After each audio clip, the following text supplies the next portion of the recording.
No kidding, the Panasonic GH5 is probably my favorite camera ever made. It does basically everything that I could ever want in order for me to create all of these online videos. However, sometimes you've got to go big or go home, right? And Lumix very recently released the S1H.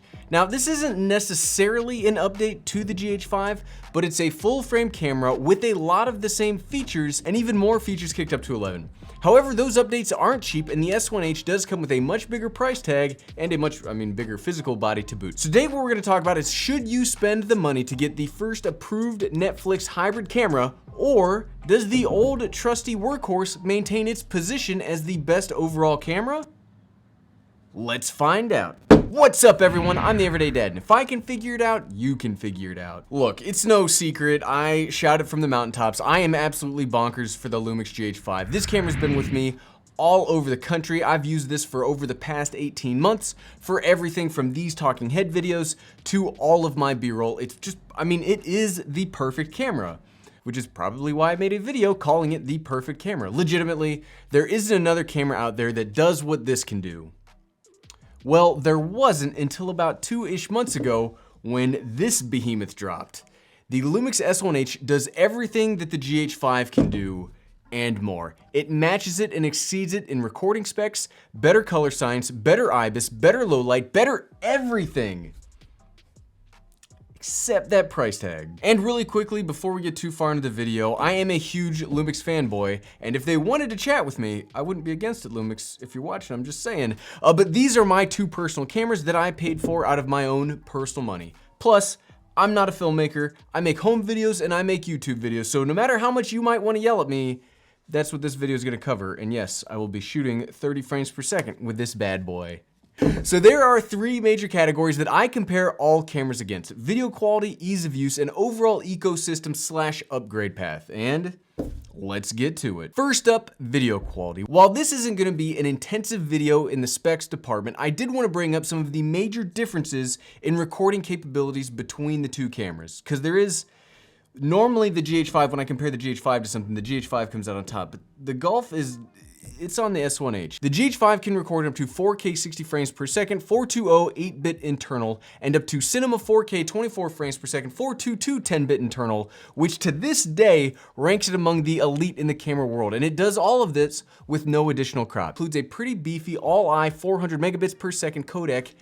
It has all of that in there, and when you pair this with an external monitor like the Ninja 5 that's right here, you get even more. The S1H, on the other hand, oh yeah, you can record in up to 6K 10-bit 24 frames per second internal, and it can do Cinema 4K 60 frames per second 10-bit.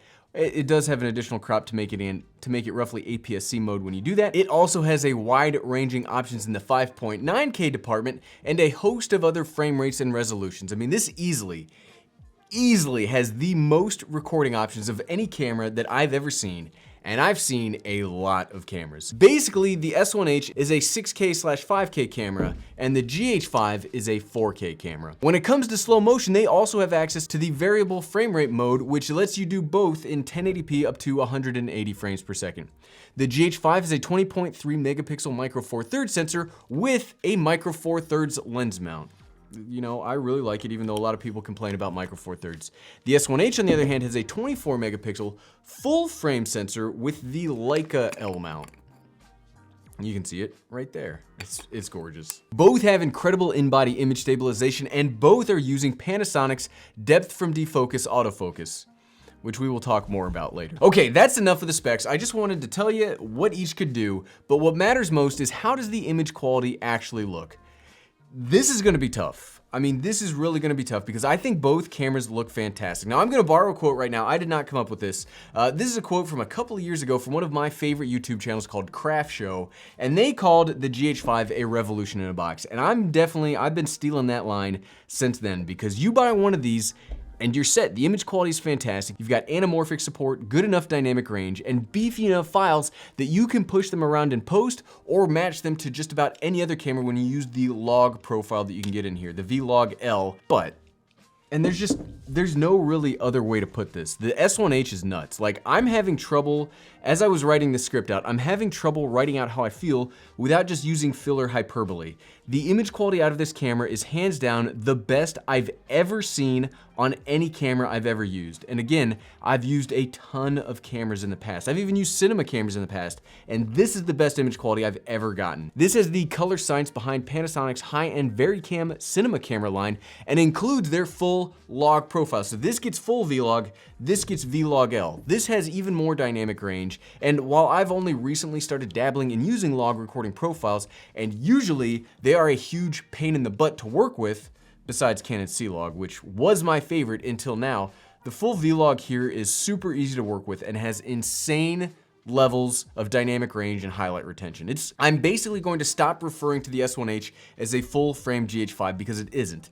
This is a totally new style of camera. I mean, legitimately, there isn't anything else that exists that's like the S1H. It truly stands alone. And while it is, again, much more expensive, more than 3 times as expensive as the GH5, I do think the price tag is worth it if you need that extra oomph. And yes, again, for frame rates and resolutions, the S1H trounces the GH5. Plus, the S1H has dual ISO architecture built into that sensor, so you actually have 2 base ISOs in the camera. For example, the GH5 has a base ISO of 400, so in an incredibly abbreviated, in a very basic description, 400 ISO is where you will get the absolute best dynamic range and image quality. The S1H has 2 ways of doing it, so if you're using the log profile, 640 ISO and 4000 will be your base ISO, and if you're using the standard picture profile, 100 and 600 will be your base ISO. So theoretically, at either of those, 100 or 600, you will get the same dynamic range and image quality. That's nuts, and that allows the S1H to absolutely crush the GH5 in low light capabilities. And I mean, again, as much as I love the GH5, this is easily the thing it does worst at. I will say though, and the things that I have done over the last almost 2 years is just bring extra lights. Image quality is only half of the video quality battle though. Audio for us online content creators is far more important. Look, if you think image quality is on top, let me introduce you to my friend that's called online compression. That bad boy is going to beat the ever-loving crap out of your beautiful images no matter what camera you use. Image quality? Yeah, whatever. Audio, let's focus there. Both of these cameras actually have pretty darn good internal preamps, so if you are only going to use the 3.5mm microphone in jack, which both of these cameras have, you will get really good results no matter which camera. The S1H does again come out on top here in a couple of ways. The GH5 can only lower its internal audio down to -12 decibels, where the S1H can go down to -18 decibels. Why that matters is if you've got a sensitive microphone or a powered microphone, the S1H also provides power to microphones, not 48 volts of phantom power, but enough for less intensive microphones that plug into that 3.5mm audio jack. If you've got a sensitive or powerful microphone, you want the camera to do as little of that audio processing as possible. So you need its internals down as low as possible. And the S1H does in fact do that. But it does kind of even out. If you use my favorite camera accessory ever, the DMW XLR1 from Panasonic. Now this is a fantastic little device that plugs into the hot shoe mount of either of these cameras, giving you 2 powered, 48 volt phantom power this time, XLR port. Now this is a fantastic little device and it works with both cameras. So either camera could get and have gotten amazing audio. All of that video quality, which is so important in the filmmaking world and middling important in the YouTube world, pales in comparison to how easy the camera is to use with all of those algorithms. Imagine all of the algorithms, whether it's Instagram, Twitter, YouTube, they're all constantly stepping on our necks. So we gotta push out that content as fast as possible. How easy are these to use?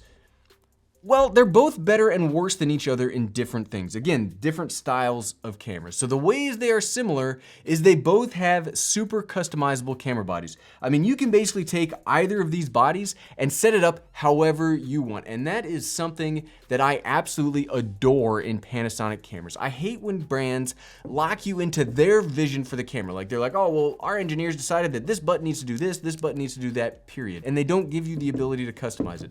For example, I've got the S1H's, the exposure compensation right here, and the ISO button. This is set to Wi-Fi, and this is set to 4K live crop. Those are the 2 modes that I use the most, and so I want to use them as quickly as possible. So you can just customize all of the buttons. They also both have a flip screen, so if you are in front of the camera, you can monitor yourself. But the S1H does have the far superior screen implementation though, because it can do this. It can tilt and flip. It's the best ever. I love it. They also, like I said earlier, they both have fantastic in-body image stabilization, and when paired with Panasonic lenses, both can use dual IS technology to give you even more, even better, fantastic stable results. I've stopped using a tripod as I've gone to the GH5 and even to the S1H. So we've got two highly customizable cameras with flip screens and fantastic IBIS. They only have good stuff in common, right? Well, here's some honesty. The biggest problem with Panasonic cameras is they refuse to accept phase detection autofocus. So both of these do use the depth from defocus system, which while it is greatly improved in the GH5 since released, it isn't worth using even in this tiny Titan. Now I do think the S1H continuous autofocus system is much improved, and I do think it is better than the GH5 and something that I will actually probably personally use in the future when I'm outdoors and even here in the studio. Also, it's not just the autofocus system where the two cameras differ. For physical ease of use, I do think the GH5 comes out on top. It's a much lighter, much easier to manage camera that also has smaller and easier to manage lenses. Plus the GH5 is one of the best built cameras ever made, holding it in the hand. I love it. This thing, it's just fantastic. It is one of the best cameras to ever hold. The S1H is built like a tank for both good and ill. It's big, it's heavy, and while it does have certain benefits, it's not that comfortable to like handhold here. I mean, you can do it, but it's not as comfortable. I absolutely prefer the build quality and the build of the GH5. I actually, though, think getting usable images out of both cameras is different as well. Like I said earlier, the GH5 has really awesome image quality. I wouldn't have been using it for so long otherwise. But the S1H is on a different level entirely. Like I said, it has the color science from Panasonic's professional level camera line, the VariCam line.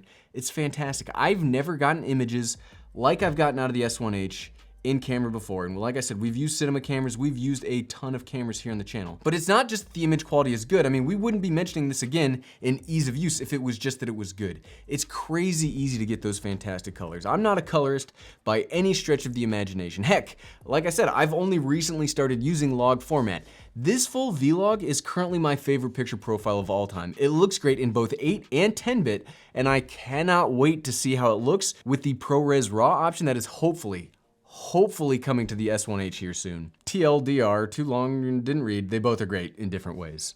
However, buying a camera is not as easy as just buying the body. Hey, we bought the body, now what? Great, we're done, right? No, you're buying into a whole system, and while both of these cameras are the same brand, they have vastly different systems. Again, the S1H has the Leica L mount, which while hooray, full frame, right? Full frame's the best. It does mean your options for lenses are much smaller than on the GH5. There are native lenses and it's small, but it is growing. And I do like that since my S1 video about 6-ish months ago, we now have a full range of Sigma primes available with a really nice and affordable price. Affordable in full frame mirrorless lens language, with a 24 to 72.8 coming out here in the near future. The rest of the native glass though is crazy expensive, and they are not lenses that I would personally invest in. I currently have the 24 to 105 f4 and will likely add the 16 to 35 f4 when it finally comes out, with a Sigma prime or two thrown in for good measure. The GH5 on the other hand does have that Micro Four Thirds sensor and mount, giving you access to a much more robust and established lineup of lenses from both Panasonic and Olympus. Plus, one of the big benefits of Micro Four Thirds is how small the sensor is and how short the flange distance of the mount itself is. You can adapt darn near any lens you want to this camera. You can adapt almost anything here and use just about any lens. If it was designed with a DSLR in mind, you can put it on here. Like, it does not cost that much for entry. You can also add a speed booster to cheat the sensor size a little bit if you really want a wider field of view along with those bigger lenses. Also, the GH5 as an established camera, i.e. older, it has several third-party accessories like battery grips and cages ready to go today that you could easily kit it out with. Now, the S1H does have comparable options, but there are very expensive options out there right now. It will take some time for the lower end items to make it to the market. 2,300 words later, dang! One of my longest scripts of all time. So what, right? For the online content creator, which of these comes out on top? Well, obviously, the S1H is the superior camera. Like, I said that kind of funny, but I'm not trying to be sarcastic. This beats the GH5 in practically every conceivable way. The image quality is better, the recording options are more, it can record at higher resolutions, the autofocus seems tentatively better, the stabilization is better, the battery life's better, everything is better. But I mean, it should, right? It's a $4,000 camera. Don't even though my wife found that out at the live stream. Let's keep that amongst ourselves. But because of that, I have a hard time recommending the S1H to the online content creator when compared to the GH5. This is easily, if you've never heard of this, diminishing returns when you start talking about cameras.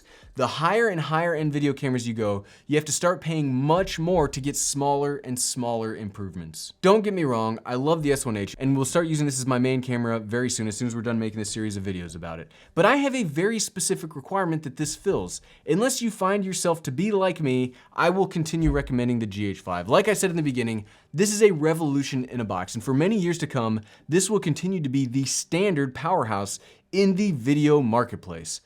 Whew. But if you liked this video and you are looking for more S1H content, click here to check out my unboxing and initial impressions video of the S1H. Click here, I'll put the S1H. Click on the S1H to watch that video. Thanks for watching.